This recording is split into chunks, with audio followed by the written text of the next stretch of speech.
family and friends. This is Rob, the Sapper Gardener, and this is our straw bale garden update for the month of June. And everything is coming along.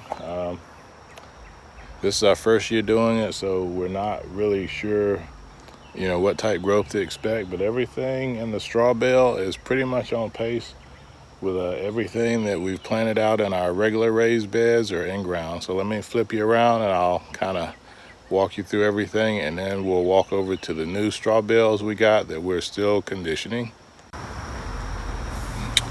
So our eggplants are doing really well. Mrs. SG has already harvested a few off here, and they were medium sized, so we'll probably have those with dinner tonight if there's any left. Our pigeon peas are doing good, still growing up, so we got a couple of small ones. We got one big one back there. And we're still fighting the battle of the honeysuckle and poison ivy. So I'll cut these back again and spray the base of them with some vinegar solution, and hopefully that'll slow them down and they don't interfere with the plant growth. And the two peppers that we transplanted out, I'm gonna actually pull some of this off before it can grab onto the pepper.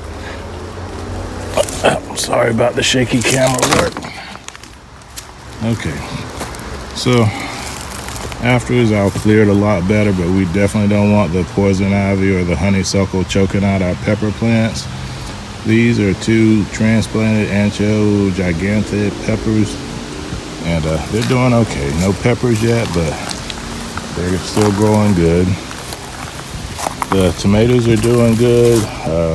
We got one big one back there, and I can't remember if Mrs. SG has harvested any tomatoes yet, but they're getting there. And our tomatillos, you can see the husks are getting nice and big. This is actually one of the bigger ones that I've seen. So we're gonna get quite a few tomatillos, and they're aggressive, so they grow fast once you get them into some heat. And our other peppers are doing good, and Mrs. SG has harvested peppers from the jalapeno down here. It was loaded, so she's gotten a bunch of those, and we'll probably pickle those and see. But things are doing good in this straw bale, so we'll see how things continue to do. So let's take a walk over to the new bales. So the new straw bales are doing good. We're hopeful we'll be able to plant out into these in a few more days. These are, I want to say, I have to double check my notes, but I think these are about 2 weeks in. We've been conditioning them, and they've conditioned a little slower with the urea than they did with the lawn fertilizer we used on the other straw bale. But the temperature's been up over 100 degrees each day, so we're happy with that. Even if they cook a little slower, I think they'll be ready for us to start transplanting in maybe another week or so. So, quick update on our Cherokee Tan pumpkins that we were gifted by Danny and Wanda at Deep South Homestead. They are doing great, and looks like none of the pests have started chomping on those yet, so we're hopeful that they continue to do well and we get lots of pumpkins off these this year. So real quick add-on to what we're doing in our straw bale gardens. Our original straw bale, the first couple of treatments we did a worm casting treatment on ours, but then Mr. CB reminded us we needed to do the highest nitrogen that we could get. And at the time we used a lawn fertilizer, which we just used any garden variety lawn fertilizer, and you can see this is 2904. And when we got it, we were not really as familiar with the process as we thought. So looking through the ingredients on there, we saw that the number one ingredient was urea.